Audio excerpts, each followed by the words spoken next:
নমস্কার, নিউজ 18 বাংলা ডিজিটালে আপনাদের স্বাগত। সঙ্গে রয়েছে আমি শিলিগুড়ি থেকে পার্থ। আবারও রাজনৈতিক খবরের আপডেট নিয়ে এলাম। গত দুদিন ধরে আপনাদের জানিয়ে এসেছিলাম যে কেন্দ্রীয় স্বরাষ্ট্রমন্ত্রী আসছেন রাজ্যে এবং আগামীকালই তিনি কিন্তু নামবেন কলকাতায় কর্মসূচি রয়েছে এবং আজই তিনি কিন্তু নামবেন কলকাতায় এবং আজকে কলকাতায় কর্মসূচি রয়েছে এবং আগামীকাল তার দুটি কর্মী সভা রয়েছে, একটি বারাসাত, অন্যটি উত্তরবঙ্গের শিলিগুড়িতে। স্বাভাবিকভাবেই 26শে নির্বাচনের আগে রাজনৈতিক দিক থেকে কিন্তু যথেষ্ট তাৎপর্যপূর্ণ, গুরুত্বপূর্ণ কেন্দ্রীয় স্বরাষ্ট্রমন্ত্রী অমিত শাহর এই রাজ্য সফর।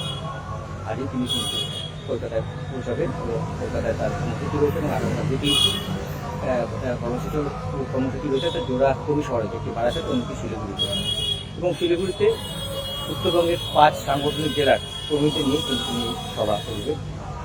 শিলিগুড়ি গোসাইপুরে মাঠে তার এই কর্মী সভা।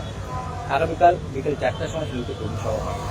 এই কর্মী সভায় অমিত শাহ ছাড়াও কিন্তু থাকবেন রাজ্য নেতৃত্ব, কেন্দ্রীয় প্রতিমন্ত্রী সুকান্ত মজুমদার, বিরোধী দলনেতা শুভেন্দু অধিকারী এবং বিজেপির রাজ্য সভাপতি শ্রমিক ভট্টাচার্য। এছাড়াও থাকবে উত্তরবঙ্গের একাধিক বিধায়ক এবং সাংসদ। সাইকেল শেষ মুহূর্তে প্রস্তুতি চলছে এবং 26শে নির্বাচনের আগে উত্তরবঙ্গের দলীয় কর্মীদের মনোবল চাঙ্গা করতে কী দিয়ে যান সেদিকেই কিন্তু তাকিয়ে রয়েছে রাজনৈতিক মহল বা এবং আগামীকালের এই সভা ঠিক বিকেল 4টার সময় শুরু হবে।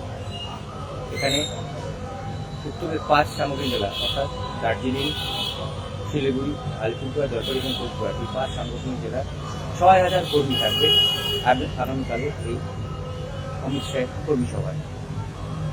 অবশ্যই তাৎপর্যপূর্ণ রাজ্য বিধানসভা নির্বাচনের আগে। আমরা জানি গত বিধানসভার ভোটে নেই এবং লোকসভা ভোটের ফলাফলের ভিত্তিতে কিন্তু উত্তরবঙ্গে এগিয়ে রয়েছে বিজেপি, যদিও পরবর্তীকালে দুটি বিধানসভার যে উপনির্বাচন হয় সেখানে কিন্তু দুটি নির্বাচনে জয়ী হয় তৃণমূল কংগ্রেস।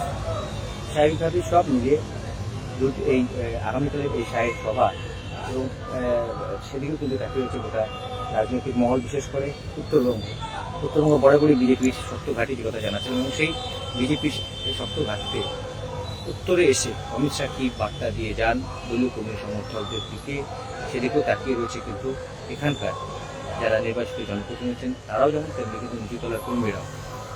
কারণ আর বিধানসভা নির্বাচনের বেশি দেরি নেই, তার আগে অমিত শাহের সবার সব দিক থেকেই কিন্তু যথেষ্ট তাৎপর্যপূর্ণ, এমনটাই কিন্তু মনে করছে রাজনৈতিক মহল।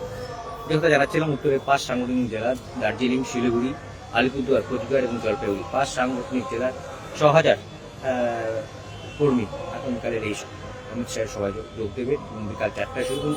দুপুর থেকেই কিন্তু বিভিন্ন জেলার কর্মীরা আসতে শুরু করবেন এই যেখানে এই কর্মী সভা হবে সেই গোসাইপুরের মঞ্চে এবং কালই কিন্তু তিনি ফিরে যাবেন আবার দিল্লিতে, এমনটাই কিন্তু আমরা জানতে পেরেছি প্রশাসনের সূত্র এবং দলীয় সূত্র। এবং উত্তরের এই 5 জেলায় কর্মী সমর্থকরা তারাও কিন্তু তাকিয়ে রয়েছেন কেন্দ্রীয় স্বরাষ্ট্রমন্ত্রী অমিত শাহকে বার্তা দিয়ে, বিশেষ করে পাহাড়ের যারা কর্মীরা রয়েছে। কারণ আমরা জানি এর আগে একাধিক লোকসভা এবং বিধানসভা নির্বাচনের আগে এসে প্রকাশ্য সভা মঞ্চ থেকে দার্জিলিংয়ের জন্য, পাহাড়ের জন্য যে পাহাড়ের যে বিশেষ দুটি দাবি রয়েছে, একটি হলো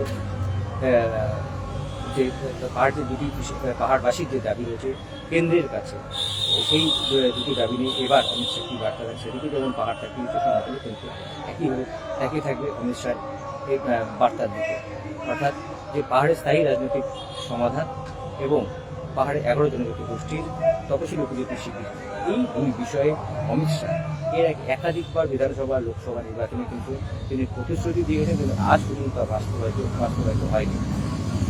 এবার ঠিক 26শে নির্বাচনের আগে কর্মী সভায় এসে তিনি যে বার্তা দেন সেদিকে অবশ্যই নজর থাকে উত্তরের রাজনৈতিক মহলে।